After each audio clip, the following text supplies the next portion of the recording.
नमस्कार, मैं भाषा और आप देख रहे हैं न्यूज क्लिक पर खोज खबर कार्यक्रम। खबर की खोज, सच की पड़ताल, जनपक्ष नजरिया, बेखौफ बेबाक, सत्ता का झूठ बेनकाब।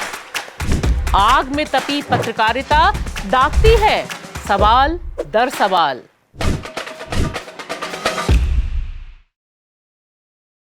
हमारे पड़ोसी देश बांग्लादेश में धर्म के नाम पर हिंसा फैली हुई है और इस आग में अनगिनत बांग्लादेशी अल्पसंख्यक बांग्लादेशी हिंदुओं के घर जलाकर राख हो गए हैं।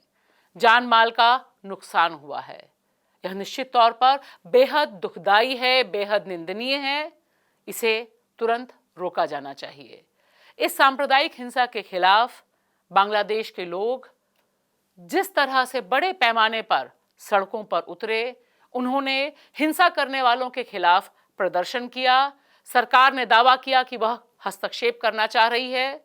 वह मानवता की रक्षा के लिए बुलंद आवाजें हैं। इन आवाजों पर जरूर ध्यान देना चाहिए। भूख के इंडेक्स में भारत को जरूर बांग्लादेश, पाकिस्तान, नेपाल ने पछाड़ दिया। भारत 2014 में 63 नंबर पर था, 2021 में वह 101 नंबर पर पहुंच गया है।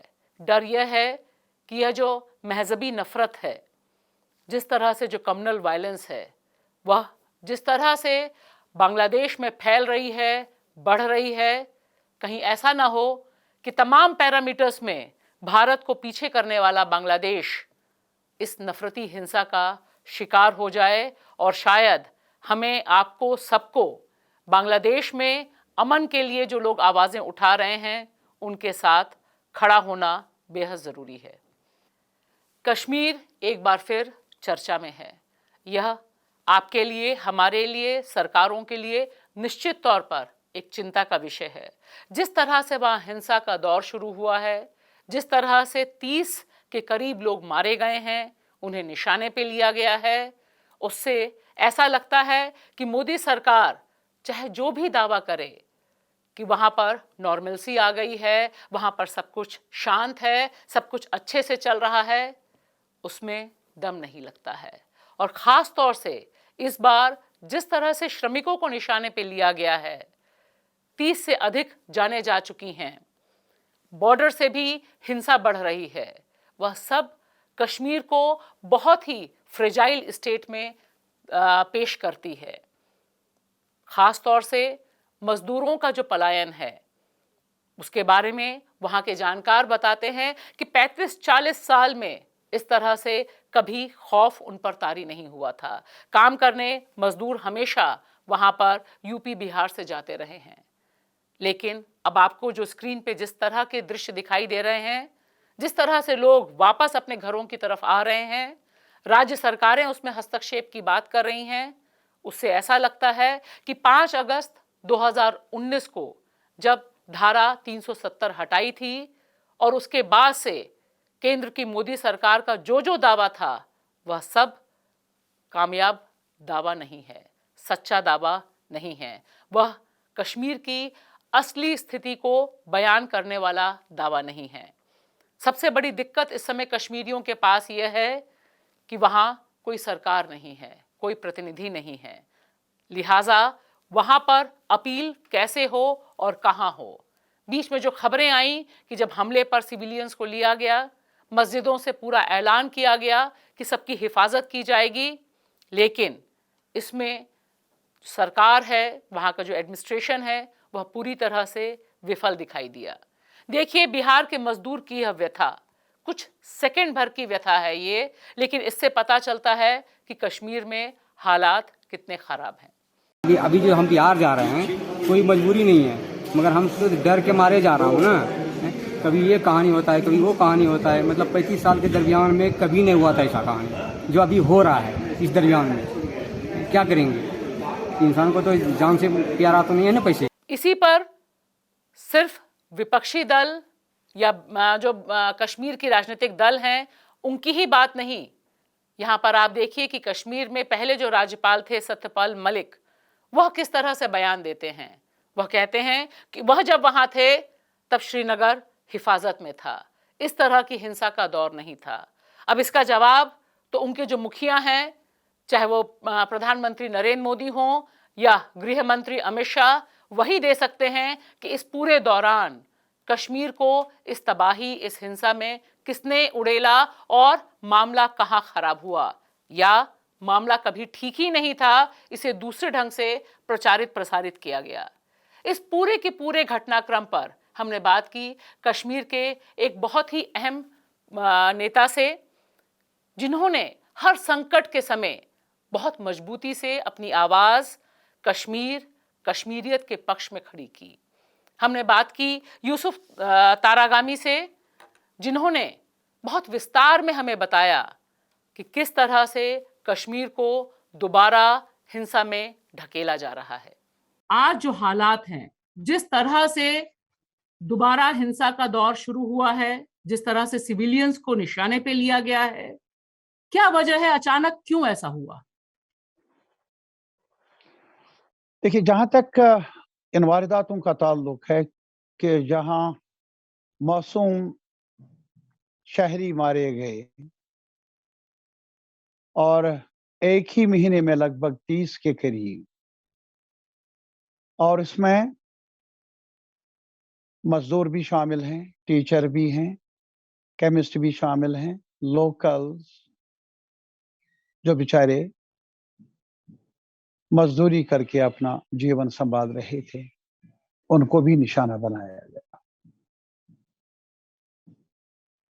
ये कहना कि आज पहली बार ऐसा हुआ, यस, सिविलियन किलिंग्स में एक ही महीने, और वो भी गवर्नमेंट के दावों के बावजूद कि नॉर्मलसी रिस्टोर हुई है, सब कुछ ठीक ठाक चल रहा है, तब जाकर ऐसी वारदातें होना अफसोसनाक तो है ही, दर्दनाक है, लेकिन साथ ही साथ ताज्जुब भी है।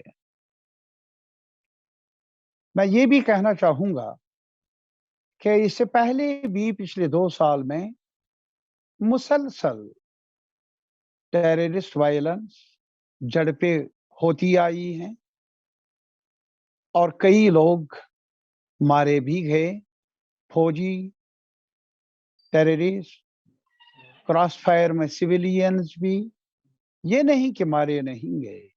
शायद अभी एक पुंछ का इलाका भी जम्मू कश्मीर का ही इलाका है, ये कहा गया था, हमें विश्वास दिलाया गया था, सरहदें अब महफूज हैं सर्जिकल स्ट्राइक के भय।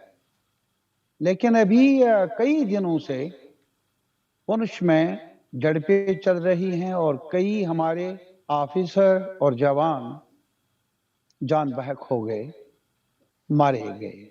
जी, अफसोसनाक है। मुझे तो ये सिर्फ कहना है कि ये किलिंग्स मुख्तलिफ लोग मुख्तलिफ तावीलें कर रहे हैं। कुछ लोग इसको हिंदू मुसलमान का सवाल बनाकर पेश कर लेंगे, कुछ लोग लोकल नॉन लोकल का नाम देकर। लेकिन एक चीज मैं कहना चाहता हूं, एक शहरी होने के नाते, ये कहानी दर्दनाक है उन लोगों के लिए जिनके डिपेंडेंट्स आज उनकी अपनों की लाशें लेकर आंसू बहा रहे हैं। जी। इस बीच बात किसान मोर्चे की। किसानों का आंदोलन जारी है, रेल रोको अभियान उनका काफी सफलतापूर्वक देश भर में हुआ, लेकिन इसी दौरान जो घटना हुई दिल्ली बॉर्डर, सिंघू बॉर्डर पर, वह निश्चित तौर पर बहुत चिंताजनक है। उसने बहुत दूसरे ढंग से किसान आंदोलन को बदनाम करने की बड़ी साजिश का एक पूरी की पूरी आहट हमें दिखाई देती है। सिर्फ उतना ही नहीं, किसान आंदोलन को इस संकट से उबरने में शायद बहुत मेहनत करनी होगी, बहुत कोशिश करनी होगी, और साथ ही साथ अपने जो सेकुलर धर्मनिरपेक्ष क्रेडेंशियल्स हैं, जो आधार हैं धर्मनिरपेक्ष क्रेडेंशियल्स के, उसे मजबूत करना होगा, उन्हें बोलना होगा, और एक स्वर में किसी भी धर्म ग्रंथ का जिक्र किए बगैर एक स्वर में कहना होगा कि जिस तरह से सिंघू बॉर्डर पर एक दलित व्यक्ति की हत्या हुई, लिंचिंग हुई, वह निंदनीय है। और इसके पीछे किस तरह की जांच होनी चाहिए, किस तरह से तथ्यों को सामने आया जाना चाहिए, फैक्ट फाइंडिंग होनी चाहिए, इसके बारे में किसान आंदोलन के लिए बहुत ही जरूरी है एक सुगठित विचार करना। यहां दो चीजें बहुत जरूरी हैं जिक्र करना। जिस तरह से हत्या हुई, निहंग समुदाय के लोगों ने जो हत्या की, मारा जो व्यक्ति गया वह भी दलित था। और अभी तक 4 लोगों ने जो सरेंडर किया है वे चारों लोग दलित समुदाय से संबंध रखते हैं। यानी उन्हें रंगरेटा सिख समूह कहा जाता है, जिसको वो चारों लोग जिन लोगों ने आत्मसमर्पण किया है उनका जो नाम आया है। यानी इसमें दलित नॉन दलित वाला जो फाड़ था वह उतना स्पष्ट नहीं है। लेकिन इस हत्या के पक्ष में जिस तरह से पंजाब में एक बड़े पैमाने पर जनमानस को तैयार किया गया और जिस शर्मनाक ढंग से आत्मसमर्पण करने वालों का स्वागत किया गया, उन्हें माला पहनाई गई, वह बिल्कुल हूबहू उसी तरह से है जैसे इससे पहले देश ने जो लिंचिंग देखी है, जो हत्याएं देखी हैं, हत्या करने वालों का जो स्वागत करने वाली भीड़ है, और इस भीड़ में रत्ती भर का भी फर्क नहीं है। ये सारे लोग बिल्कुल दूसरे ढंग से क्रूरता का महिमा मंडन कर रहे हैं। और यह हमारे आपके लिए तो जितना चिंताजनक है ही, पंजाब के लिए भी बहुत गहरे खतरे की घंटी है। क्योंकि पंजाब के इतिहास में पहली बार एक दलित मुख्यमंत्री बना है। ऐसे में यह सारा घटनाक्रम एक बहुत बड़ी साजिश का हिस्सा दिखाई देता है, और इस पर हम बात करेंगे आगे। जब हम बात कर रहे हैं साजिश की, निश्चित तौर पर इस साजिश में कौन कौन शामिल है, कैसे शामिल है, यह तो जांच एजेंसियों का काम है। लेकिन अभी फिलहाल जो खबरें और फोटो हमारे सामने आई हैं वह बता रही हैं कि पिछले कुछ समय से किसान आंदोलन को बदनाम करने के लिए या उसके तेवर को कम करने के लिए जो साजिशें हो रही थीं, जो कोशिशें हो रही थीं, उनमें एक शख्स जिसका फोटो इस समय आपको स्क्रीन पे दिखाई दे रहा है, इसका नाम है बाबा अमन सिंह। यह निहंग सेक्ट को लीड करते हैं, एक सेक्ट को लीड करते हैं। और आप देखिए इनका फोटो, यह गए देश के कृषि मंत्री से मिलने के लिए। ये बात अभी की नहीं, पहले की है। और उस समय भी जब ये मिलने गए, उस समय भी किसान संगठनों ने कहा कि इनकी कोई भूमिका किसान आंदोलन में नहीं है, लिहाजा यह किसानों के आधार पर सरकार से डील नहीं कर सकते हैं। यह शख्स लंबे समय से सरकार के लोगों से मिल रहे हैं, भाजपा के लोगों से मिल रहे हैं, और वापस सिंघू बॉर्डर में आकर भी कोशिश कर रहे हैं अपना दबदबा बनाने की। ऐसे में जिस समय निहंग समाज के कुछ लोग इस तरह की बर्बर घटना करते हैं, तब निश्चित तौर पर चाहे वो संयुक्त किसान मोर्चा हो, संयुक्त किसान मोर्चे के नेता टिकैत हों, योगेंद्र यादव हों, बाकी तमाम दल हों, उनकी जो साफ मांग है उसमें बहुत दम है। टिकैत जब कहते हैं कि यहाँ पर निहंग समाज का कोई काम नहीं है, जब हमें उनकी ज़रूरत होगी हम उन्हें बुला लेंगे। इस समय यह किसान आंदोलन है, इसे किसान आंदोलन ही रहने देना चाहिए। अब आप देखिए कि किसान नेता उग्राहा भी तकरीबन यही बात कहते हैं। उनका कहना है कि यह एक सेकुलर आंदोलन है, इसमें तमाम लोग शामिल हैं, तमाम धर्मों के लोग शामिल हैं, और इसे एक धार्मिक रंग नहीं दिया जाना चाहिए। योगेंद्र यादव भी यही बात कहते हैं। लेकिन इस समय सारा का सारा मामला किसानों और निहंग समाज के बीच बना दिया गया है। निहंग समाज ने जिस तरह से ऐलान किया कि वह 27 अक्टूबर को बड़े पैमाने पर एक मोबिलाइजेशन करेगा, लोगों से पूछेगा, उससे इस बात की प्रमाणिकता मिलती है, इस आरोप में दम दिखाई देता है कि यह सारा कुछ किया गया किसान आंदोलन में खलबली पैदा करने के लिए। इस तमाम मुद्दों पर हमने बात की नवशरण कौर से, जो किसान आंदोलन से, किसान मुद्दों से लंबे समय से जुड़ी हुई हैं, अर्थशास्त्री हैं। आइए देखते हैं नवशरण हमसे क्या कहना चाहती हैं। बहुत सारी खबरें सामने आ रही हैं जो बहुत चिंताजनक है। हमें जो वो निहंग सिंह सेक्ट के जो लीडर हैं उनकी तस्वीरें आज शाया हुई हैं कि वो भारतीय जनता पार्टी के लोगों के साथ मिल बैठ रहे हैं। जो कृषि मंत्री है तोमर, उनके साथ उनकी तस्वीरें हैं। तो ये अपने आप में इस तरफ एक हमें ले जा रहा है कि ये एक साजिश है। ये शायद साजिश रची गई और समय समय पर हमने देखा है कि किसान मूवमेंट को डिस्क्रेडिट करने के लिए उसे खाली एक धर्म की एक खास किस्म की राजनीति की मूवमेंट कह के उसको कंडेम करने की कोशिश की जाती रही है ताकि किसान मूवमेंट ख़त्म हो जाए। और ये भी मुझे उस कड़ी का ही एक जो है हिस्सा लग रहा है। तो ये एक चुनौती है, पर उम्मीद भी है जिस तरह से संयुक्त किसान मोर्चा बाहर आया है, जिस तरह से बहुत सारी किसान लीडरशिप ने भी अपने बयान दिए हैं और कहा है कि इससे मूवमेंट का इस सेक्ट से कुछ लेना देना नहीं है, और कड़े शब्दों में निंदा भी की है और कहा है कि ये एक सेक्युलर मूवमेंट को एक षड्यंत्र के तौर पर ख़त्म करने की, वीकन करने की कोशिश का हिस्सा लग रहा है। तो मुझे लगता है कि जिस तरह से पहले किसान आंदोलन अपनी चैलेंजेस से बाहर निकला है, वो अब भी बाहर निकल आएगा।